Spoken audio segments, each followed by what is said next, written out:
Ain't got nothing on SMCS Europe, my friends, because we have just got one more game before we crown our winners of Major 2, and it is looking incredibly close at the top. Let's bring up the leaderboard, guys, and see where we're at with just one game remaining.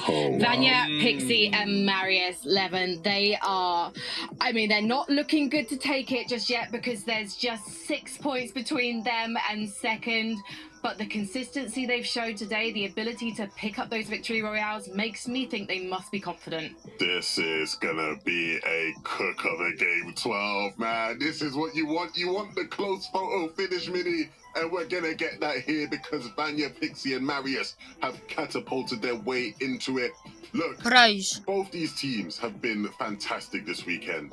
Both these teams have so much on the line. The only winner, or the only player who's won an FNCS on either of these teams is Vanya, right? Pixie looking to pick up his first. Marius looking to become the first Danish player to do it, right? So a big weekend for Danish Fortnite. I don't even know who I think is going to do it, to be honest with you, because both of these teams have been so good at making it to these end games consistently, Minnie.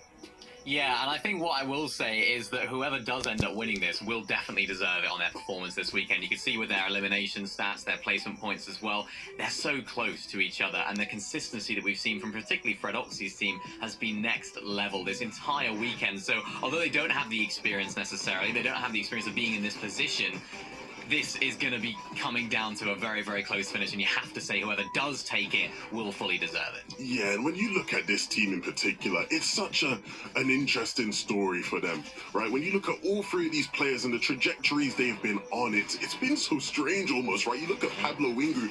Pablo Wingu's been around in EU competitive for a long time. You know, back in 2021, right? Pablo Wingu was popping about. Obviously, he went to the Invitational in 2022, and that was really when I think a lot of people thought this guy is going to be one of the top players for a long time in EU. And it didn't quite pan out from then, right? You know, a lot of people thought Pablo and Bevies had hit their peak. You look at Fredoxy when he burst onto the scene, very talented Danish player. Everyone thought, okay, right, he's going to make that level, make that jump to the tier 1. And even though he's been one of the best off spawn players and everybody respects him there, he never quite, again, put himself in that category. And he just last season didn't even make the major finals, right? And then you look at Chino, the young talent coming in. He's had a great sort of, last year and a half. And he's finally found the formula, playing alongside two people he respects a lot. I know him and Pablo have been friends for a long time and they've always wanted to play with each other. This is the first season they've had that opportunity.